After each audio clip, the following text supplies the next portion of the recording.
back to Brody Talks Hockey. Today we have the best beat writer in the NHL back on the pod, Michael Russo. How are you, Brody? What's up?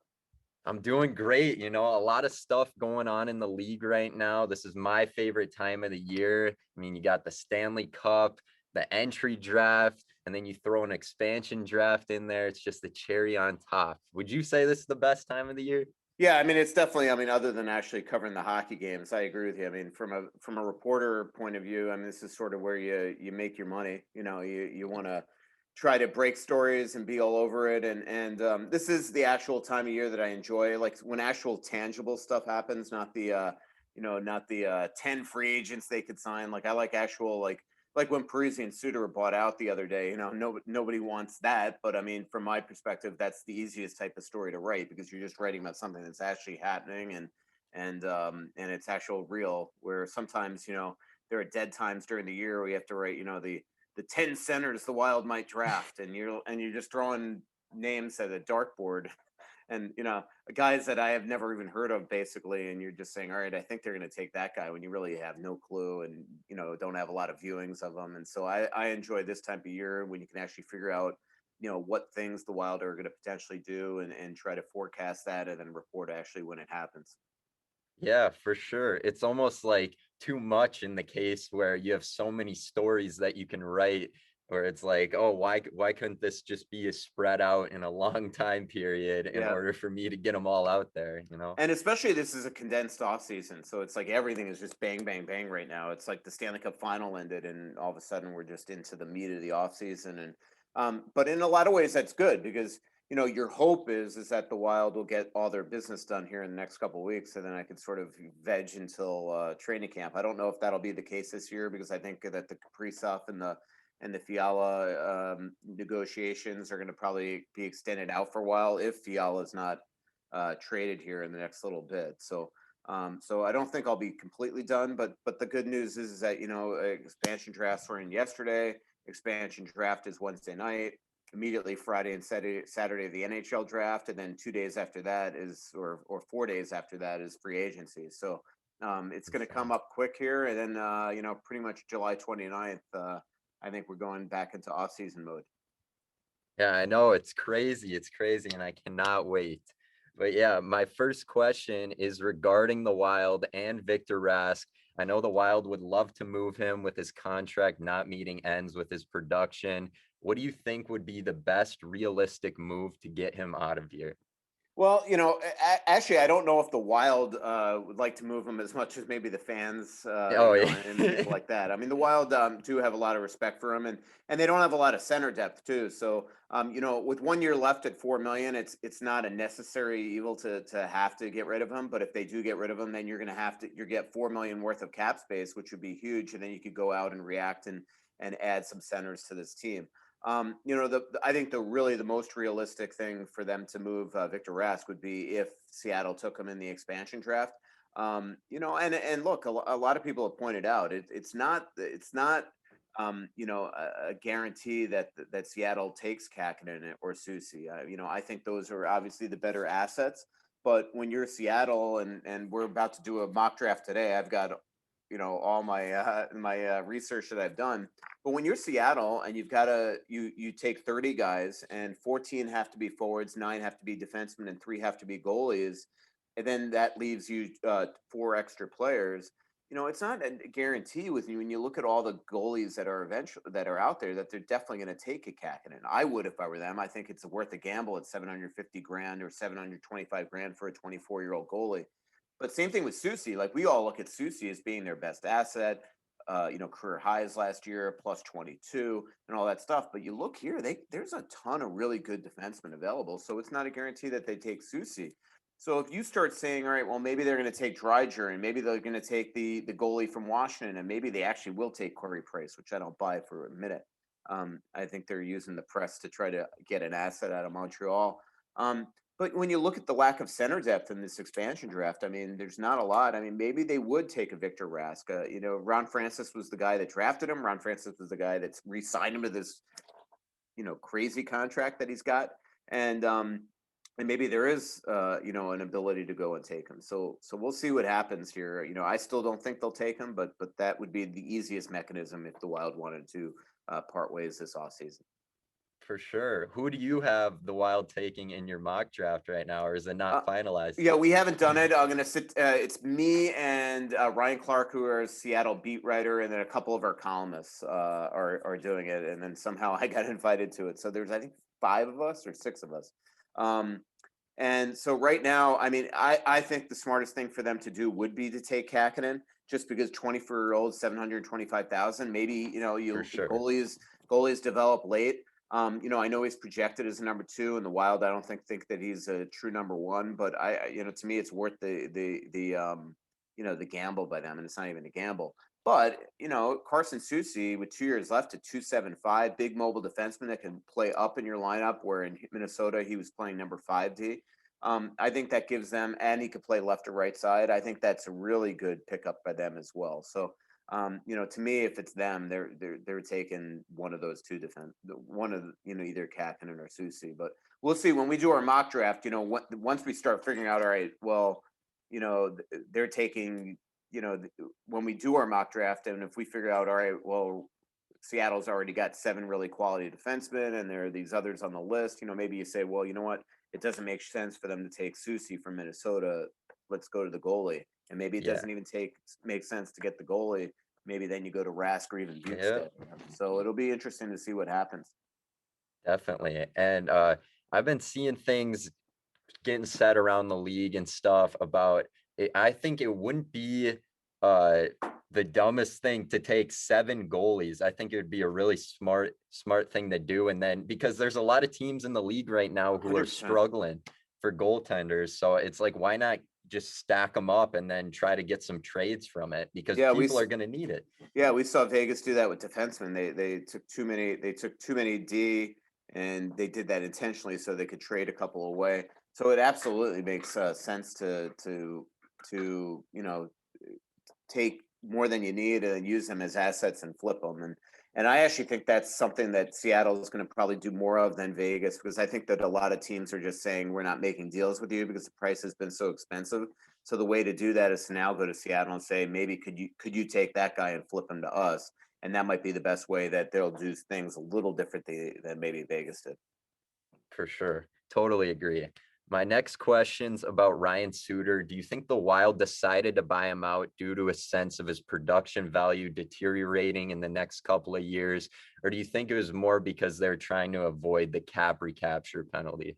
Well, I mean, they kind of created their own cap recapture penalty only now with Yeah. that. I mean, they've really limited their flexibility in years 2, 3, and 4. I mean, just think of it this way. A lot of people have said, well, they're going to be here anyway, eating up $7.538 million worth of cap if they were here. But at least Ryan Suter would have been able to be a player in the lineup at that number. Now the Wild, I mean, let's just say the cap doesn't go up in the next couple of years. It will, hopefully, a little bit, but Hopefully. let's just say they have an $81.5 million payroll in years 3 and 4. The Wild are going to be paying $66 million to fill out their lineup, where everybody else is getting 81 and a half, and that's going to create a problem for them, I think. So with Ryan, Zach was business. They were trying to give him a shot to go somewhere else, and they realized that it was time to probably part ways.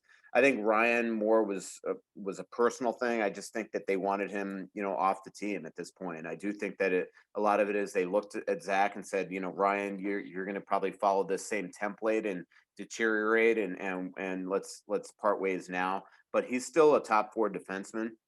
And so for them to go this route with them, it just means that they really, I think it was probably personal with Ryan and professional with Zach. Ryan's a strong personality. It's obviously the guy that he came here with, in Zach Parise. And I just think that they figured, you know what, let's make a clean break from both of them. If we're going to move Zach, it's going to put Ryan in a tough position to be in that locker room all alone without him. And who knows what distractions that could even potentially take. So I think that's probably the reason, and I think that's probably the one that makes the most logical sense, just because the Wild haven't really given a true, exact, sensible reason why Ryan was part of this. Yeah. Zach, it makes sense. Ryan came completely out of the blue. Definitely. No, I think that you said it perfectly. I haven't even like thought of it like that, but I think for sure that was the reason why. Mhm. And where do you think that Parisi and Suter are gonna end up next? And do you agree with the Wild's decision? I don't know if I agree with it on Ryan because I just think that this really limits them in the next couple of years. And Zach, I completely agree with. If they weren't able to, there is a belief out there by some people that I've talked to that the Wild had the ability to maybe move his contract to a team like Arizona, have them buy him out, but it would cost the Wild a lot of assets. That's been told to me by a really good source that I think would know, but it also has been denied to me by people in the organization. So in terms of Zach, I agree with this move on him. I think it was time to just give him a fresh start and to not create this distraction that would be there all year next year if he wasn't on the power play, if he was not in the lineup, if he was playing the fourth line. And obviously, I think it was difficult for him to accept this role here of limited ice time and limited responsibilities where he'll now go to another team and start fresh and understand that if he's getting third line or fourth line minutes there, that's what he sort of signed up for. So to answer your other question, I see Zach signing with the Islanders. I'd be shocked if he doesn't. But the Islanders in Vegas make a ton of sense. In terms of Ryan Suter, I did a big story on him the other day, and Ryan has a ton of interest as of now. These guys technically are allowed to talk to teams where other teams aren't. I think the fact that Colorado moved Ryan Graves really opens the door for Ryan to Suter to potentially go there. I think that's the one that intrigues him the most. But other teams that are coming after him include the Washington Capitals, the Boston Bruins, the New York Islanders, the Pittsburgh Penguins, St. Louis, LA Kings, Florida Panthers. I mean, he's got a lot of interest. Teams up in Canada that probably would want him would be Montreal, Winnipeg, Toronto. I'd be shocked if he went to Canada. I think he's a U.S. guy that's going to want to stay here. I think if he had his way, he'd love to sign with Chicago. I don't see Chicago being interested in him though. Definitely. I don't see Philadelphia coming after him. I think Chuck Fletcher and Brent Flair have kind of been there, done that. I don't think that he would ever go back to Nashville. So if I had to put a wager on it right now, I'd go Parisi Islanders, Suter, Colorado. Definitely. And what do you think Ryan Suter's AAV is gonna be? That's the interesting thing because I talked to his agent and it's going to run the gamut. Like right now, technically they're not allowed to talk structures of contract, but we all Yeah. know that stuff happens. So, and what Neil Sheehy, his agent, told me for that story is that every team's going to have sort of a different, ability to give term and money based on their current cap situation. So, like if Ryan's going to go to Colorado, he's got to understand that team needs to sign Cale Makar. That team needs to save money to sign Nathan McKinnon next year. That team might still, I don't think they are, but it might still come back and circle back to Gabriel Landeskog. But if they don't sign Landeskog, they're probably going to go and re-sign Brandon Saad and maybe go get a Jaden Schwartz in free agency. So he's got to understand that he might not get 4 million from them, where he could get 4 million from somebody else. So I think that I think he's a $3 million hockey player at this point. Depending on where he goes. But if he goes I to a team agree. that has a ton of cap space, that he could play hardball with them and say, look, I could go to the Avalanche right now, but I could sign with you for 5 million. What do you want to do? So this is Yeah. going to work out well for Ryan. Ryan, I think, was stunned the first day. Now all of a sudden he's going to realize he's going to make a lot more money now on the open market than he would have his last 4 years here at 10 million bucks total. So Yeah, for sure. What do you think was the biggest surprise regarding the protected list with the players not being protected? for the Wild, Or just in everyone general, in general? I Yeah. mean, I still thought that Colorado would have protected Landeskog, even though he was UFA. I think that was an interesting one. Um, you know, Tampa, it's unbelievable. Oh Like, my gosh. yeah, I mean, Yeah. this poor team, they're just hoping that they take like a huge salary. I'm trying to find Tampa right now. Sorry. Oh Um, no, you're all yeah. good. I think So it's like I mean, it's Killorn, crazy. Palat. Yeah. I mean, it's nuts. The really quality players. Ross Colton, Yanni Gord, Tyler Johnson, Matthew Joseph, Alex Killorn, Andre Palat, Cal Foot.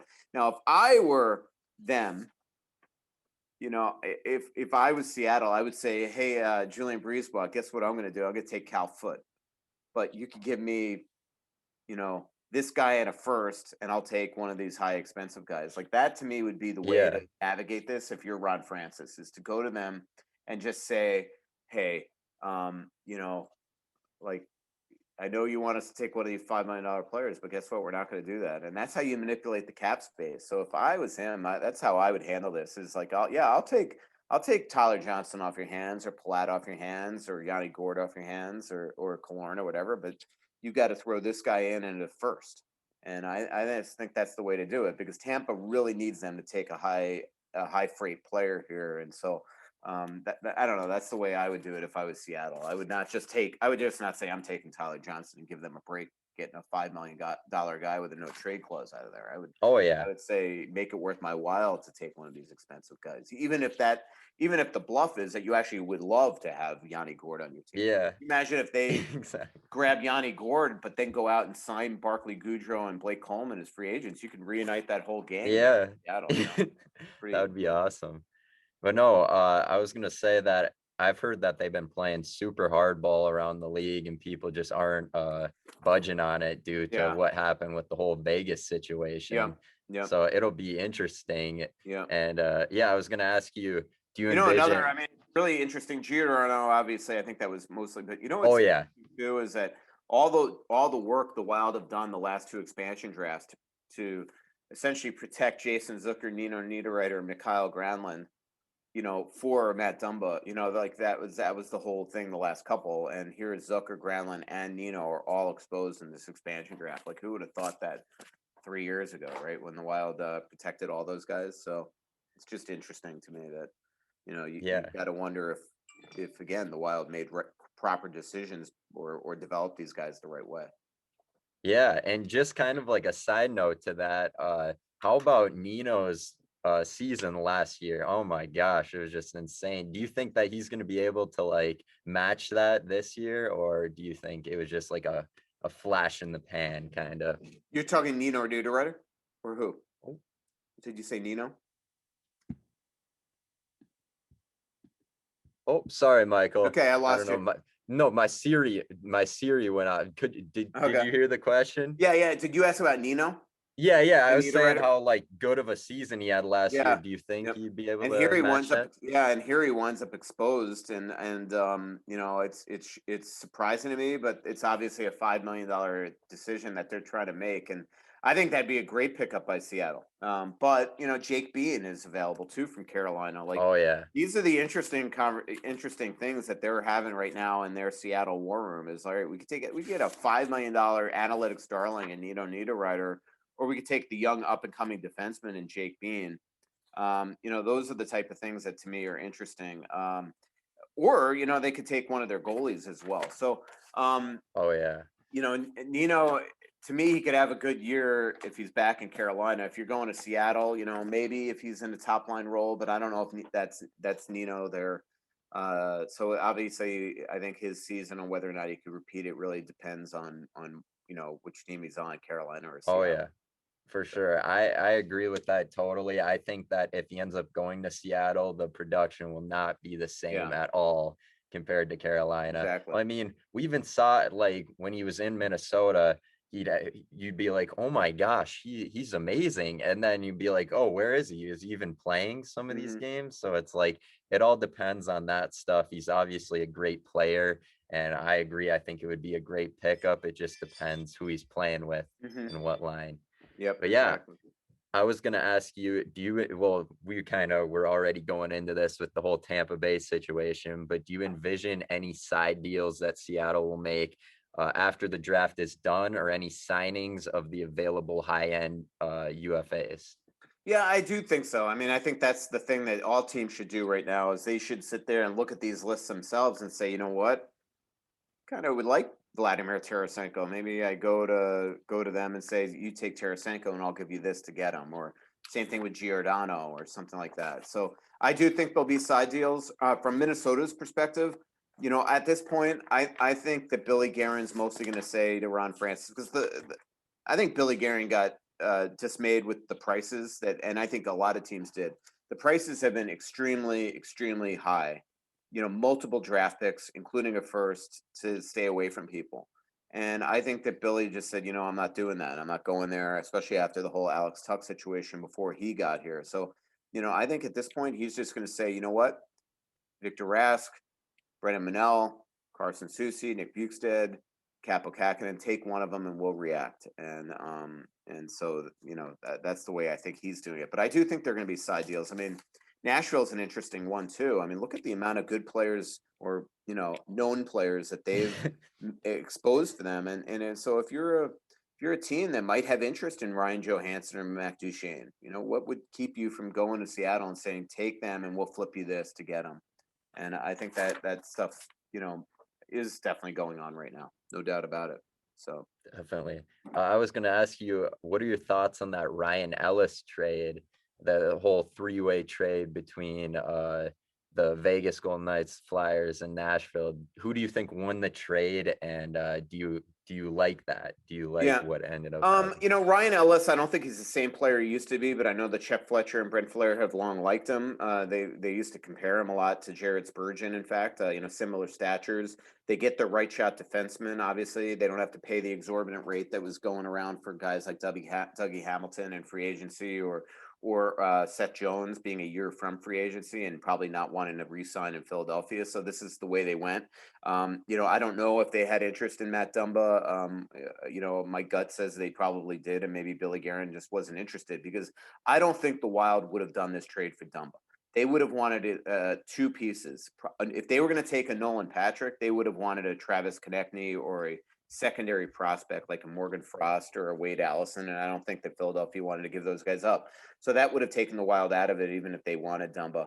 I like Cody Glass a lot. Nolan Patrick, to me, his health is an issue, and he just plays too passive of a game for me. But Vegas has long wanted him, so this is the type of trade that actually could work out for a bunch of different teams. If Cody Glass becomes the player that he looked like he was going to be in Nashville, that's a heck of a trade for them. And same thing, Philadelphia gets a right shot D, and Nolan Patrick, it's a low risk move there. You're just flipping prospect for prospect, basically. So, Yeah. I like the trade for all three teams. Yeah, definitely. No, I totally agree. I was doing like a video on that, and it just works out perfectly if everything goes well with the young talent and stuff and where they're headed in the right direction, hopefully. But yeah, for sure. I was gonna kind of side note it to the Wild buying out Parisi and Suter, freeing up a little bit of cap due to the penalty though. So it's kind of a factor. But do you think that they're going to be signing or trying to get Jack Eichel now, or what do you think the next move is? I do think they're still in on Jack Eichel. I mean, if they were interested in Jack Eichel with Parisi and Suter here, technically, giving them up is not going to stop them from getting them. In fact, they are going to have a little bit in years 2, 3, and 4 of extra cap space. So, I mean, I don't think, I think it really comes down to whether or not Buffalo is willing to take on money in that Jack Eichel trade. Originally, they were not. It was going to be all futures, and even if the Wild wanted to do it, they couldn't.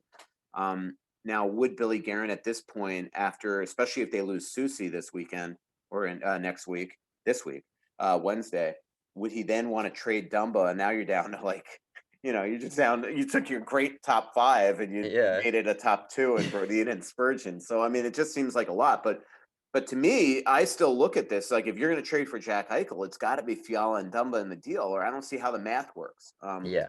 So I think he's in on it. I think he wants to get a center, whether it's Christian Dvorak or maybe he goes Fiala for Sam Reinhart straight up. I think he's got to also count his cap space here because if they lose Susie too, I mean, they've got to sign. I mean, if they lose Susie, you got Brodin, Spurgeon, and Dumba, but you need three defensemen. Yeah. You need to sign three. Like I don't see how you don't, right? I mean, even if you're just saying Kalen Addison's got a role for this team, you still need three defensemen because you're going to Hmm. need a number 3, 4, and a 5, 6. So you could go back to Cole. You could try to sign a Yandel or a Goligoski or a Jake McNabb or a Bogosian or something like that. And then the other thing is like they're going to go sign at least one forward. Maybe they go after a Paul Stasny. Like Nick Foligno is like, I don't see how Nick Foligno doesn't sign with Minnesota. I've been writing that for a week. yeah, I just think that he's going to plug right the second they got rid of Parisi. I just figured they're going to sign Felino for a 2 or 3 year deal in the $2 to $3 million range, and he'll plug in right there on the left wing. On the Parisi line with whether it's Rask and Fiala, or it's Fiala and Hartman, or if they get another center there, maybe it's a Rossi. Who knows? So that's just my gut that Foligno will 100% be here. I'd be shocked if he isn't. Definitely. I totally agree. And I was going to ask you about Rossi. Do you think that he's going to be like in the Calder contentions this year? Like, do you think he's going to have the ability to win it? Or do you think he's just going to be like a reasonable guy on the team where it's, Yeah, oh, I mean, I think that he'll be a contender if he plays. The thing is that Billy Guerin's style is that he'll start in Iowa no matter what. So then the question is, could he, get called up pretty quickly and then stick the rest of the year? So my gut says that Rossi more, if he's going to be a Calder contender, it would be in 2 years. That maybe he gets some games that keep his rookie status for in 2 years from now. I think he's going to spend time in Iowa. It's not just that he hasn't played in 18 months really, but I think a lot of it is just Billy's style. He wants guys to pay their dues in Iowa, learn how to be a pro, all that type of stuff. So, Boldy is another one. You did ask me about Rossi, by the way, right? yes, Yeah. Okay. yes. Yeah. So, and Boldy's another one. Sorry, I've been getting nonstop texts. No, no, you're all good. My Bol Siri went off again, and I Okay. have to take this off. It goes, "Hey Siri," or no, I don't want to. Oh no, now I just Yeah. said it. My Yeah. bad. But yeah, that's Yeah. stupid Um. technology. So what do you do this on your cell phone? No, no, this is on Oh, my okay. computer, but it's Okay. on my MacBook, See, and I I didn't even like know. have Yeah, it for this. I don't even know how to use a Mac. That just shows you how Oh, big of a dinosaur I am. But in terms of Boldy, I think he's got a better chance of making the team just because he got his sort of 15 game look in Iowa and performed really well. But you start to do the depth chart here, and if they sign Foligno and they don't make a trade of Fiala and Kaprizov comes back and all that type of stuff, they really don't have a ton of room other on their top nine. And so are you going to put Matt Boldy on the team to play fourth line minutes? That makes very little sense to me. So he might have to start in Iowa too. So, right now, my gut says if you hand on a Bible prediction, I bet Rossi and Boldy start in Iowa. So yeah, we'll see. for sure.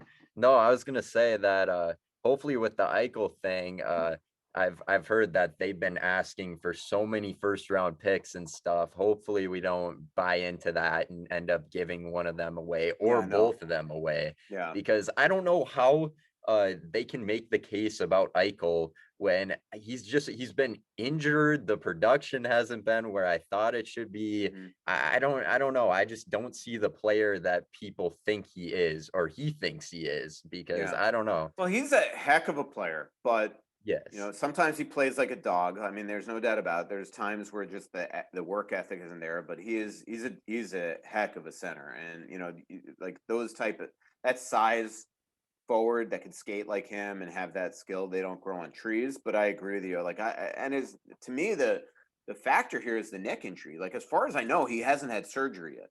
So if he has this surgery, you're going to trade for Jack Eichel, and he will not be ready by the start of the season. I don't think. I hear it's a 3 months. The minimum is that he would miss 3 months, and then the major one is the one that's I think people are concerned that could be longer term. Um, I don't know. I would just stay away from him, but I don't get the impression the Wild are. Like I still think there's conversations going on there, and if Kevin Adams, I mean, it's one of those weird trades where it's like if Kevin Adams would actually take the better, more concrete, the better players that are, more solidified in their roles, that trade could actually happen. But if he continues on futures, I just don't see how the math works. But if he actually would take a Kevin Fiala and another huge salary off this team, I think Billy Guerin would consider it. I think it's sort of a weird trade conversation where Billy's offering actually more players that are sort of firmer players that have all made it compared to these uncertain guys, and Yeah. that's why it's not getting done. So it's a strange. It's sort of like the same thing with the Kaprizov negotiations. It's a weird negotiation where the Wild are offering him the world, and he's like, I don't want the world. And here Yeah. it's like the Wild and the Jack Eichel thing is like we're offering you like these two established players, and right now they're not wanting it. So we're sort of in like, sort of a virtual reality here. Yeah, no, I totally agree. I was gonna say what you had brought up earlier about Fiala for Reinhardt straight up, and I think that would be a way better trade than anything for Eichel, Yeah, just due to how he played last season. And I just see a potential with him where with Eichel, obviously he's an amazing player and stuff, but you have to deal with the yeah, injuries and everything. And we have to take into consideration that they are playing for Buffalo, yeah, so once they come here and you're with some way better players like Kaprizov and stuff, and you're playing with Spurgeon and stuff like that, Spurgeon and Brodeen, I feel like it would be a way better scenario, and we would see even better production than in Buffalo. yeah. I mean, the interesting thing with that trade is that Fiala and Reinhardt have the same agents, and they're both restricted free agent. So Billy Guerin theoretically, even though technically he's not allowed to ask his agent about Sam Reinhart yet, he can after July 28th. So he will be allowed to talk, because then he's a restricted free agent. He will be allowed to ask Craig Oster, his agent, say, what are you looking for on Reinhardt? And if that's a doable extension, you might make that trade if you're willing. I mean, it actually might cost you about the same, if not more, than Fiala, but it might be something you're willing to invest in there. So if you could make that flip, just one for one there. So um, that's why I just see a fit there. I don't know enough about Reinhardt. I talked to Elliot Friedman on KFan a couple weeks ago, and he had a lot of nice things to say about him. The type of year he had. He obviously had a great year in Buffalo, and you don't get a real good, true sense of what these Buffalo Sabre players are really like until you get them out of that room. Like I never knew that Marcus Foligno was this good, right? Yeah. So I mean, that's the danger about making trades with Buffalo, though. Or are they? It's chicken or the egg. Are they the reason why Buffalo is Buffalo, or are they being held back by Buffalo? Right. Yeah, So definitely. sorry, Totally. Buffalo, if you're watching. Oh no, nothing against Buffalo. I think that they're going to be an amazing team in the next couple of years. I think all those teams that are in rebuild right now, I think the Red Wings are going to be really good in the next couple of years. I mean, give it some time. Yeah, But yeah, the Wings, the Sabres, the Senators for sure. Like all those teams with a lot of great young talent. yeah, As long as they don't screw it up with like trading too much away and yeah. stuff, I think they're going to be really good. hmm Definitely. I agree. Yeah, no. Ducks are another Oh team. yeah, Anaheim Yeah, too. yeah, Oh my gosh. Yeah, yeah. Anaheim, even the hmm Kings too, if they can make everything Yeah, work. But it's yeah, that cyclical. That's the thing. It's like they stink now. They won't stink in a little bit. The one oh team yeah. that might stink for a while is San Jose. Like Oh my gosh. I was just looking at their reserve list. It's like, holy crap, man. They've Well, got nothing coming. their Um, contracts are insane yeah, for how the players are playing. I'm yeah, like, oh my gosh, it's you got to weird. pay a Vander Kane, a Yeah, Hurdle. Oh yeah, my gosh, yeah, yeah, no, it's insane. yeah. No, they are headed in the San wrong Jose was the one direction. team I was interested in seeing their exposed list when it came out, because I just, part of me wondered if they were going to expose Burns, but obviously Oh they yeah. didn't. They didn't. Oh yeah, and then Burns and Carlson are so overpaid in my opinion. Well, Yep. I mean, not at, Yep. at the initial signing of it, but yeah, no, Yep. that's it's terrible. I was gonna ask you about your mock draft. Is there like a prize or punishment for I hope not. anything? Yeah, I think the punishment is then having to write it and explain it and have Oh fans yeah. rip you apart and be completely wrong. So hopefully Ryan Clark, our incredible Seattle beat writer, will um, he'll kind of hold our hand through this process too. So Well, I was gonna say through this whole process, I feel like all the writers have been like spot on with everything. Weren't you like 100% with the Wild? Uh, yeah, a lot of it is based on reporting too. Like obviously, you knew Susie was exposed. They were yeah. not. They didn't go through all this. Like I mean, sometimes you just got to use reporter instinct, right? They didn't Mm-hmm. go through all this process for months to protect Dumba, and then people are like, "Do you really think they're going to protect Dumba over Susie?" Yeah. Like you might not want to, but obviously, this was Billy Guerin's objective all along. The one that to me was just reporting was like earlier in the season. I heard that 100% Kakinen was going to be exposed, protected, excuse me, and Talbot would exposed. And then obviously their seasons, one went one way, the other went the other way. and then the other day, the Wild obviously buy out Ryan Suter and Zach Parise. And you start to do the math and saying if they lose Talbot in expansion, and we know inside the organization they don't think Capo Kakinen is a true number one, like they don't. Yeah, So I how are agree. they going to Yeah. afford to go get to replace Talbot right now? It Yeah. just didn't seem like something they're going to have so many other things to do here in the next little bit that to add now go get a number one goalie, like holy crap, that would have been just too much in a short off season for Billy Guerin to get done. So to me, it's just more reporter instinct. Like you just knew that obviously Kakinen was getting exposed. So that was the one sort of guess that I did. But you're right. I mean, I've been saying for a while now. Well, actually not for a while now, but since the Parisian Suter buyout, you just it was pretty easy to figure out um, their list. Also, because if you think about it, like obviously they didn't buy out Parisian, they're not going to they weren't going to protect Bukestad over Sturm, let's say. Yeah. But also, when you started to figure out the thresholds, the actual exposure requirements, you knew that Rask and Bukestad had to be exposed unless they were going to go to Zuccarello and get him to waive his no move, which is nonsensical. And so it was just sort of Dumba versus Susie. It was obvious there, and then it was Talbot versus Kakinen. So Hmm. every once in a while you hit you're able to hit the bullseye, and this one I did. Yeah, for Yeah. sure. I was gonna ask you about so do you think for the expansion draft or for your mock draft that you would have it posted like Tomorrow. before tomorrow? Yeah, well, Okay. the one that we're doing today we'll have tomorrow morning. So the way it's going is we're gonna have a meeting of six people, and we will sort of pick the team, and then each of us are gonna get like six blurbs. Like they'll Okay. assign me six teams, like Minnesota and probably five other teams, and then I'm gonna write why we took that player over that player, and in each of those blurbs. So it hopefully will be out tomorrow morning, first thing. Oh, So okay, yeah. awesome. Yeah, I was gonna say that would be awesome if you guys did like some Zoom thing and did it like a real draft. Yeah, well, we And are doing it on Zoom. I don't know if it's going to be recorded. I hope not. It actually would oh, be funny if it was. The thing, that is tough is that we're doing this mock draft based on who we take, not knowing the side deals that Ron Francis is oh yeah. potentially getting, right? So, like, we could sit there and say, well, obviously we're taking Landeskog, but we don't know if Colorado's made a deal with them not to take Landeskog, or if somebody else is making a deal with them, or take Tarasenko.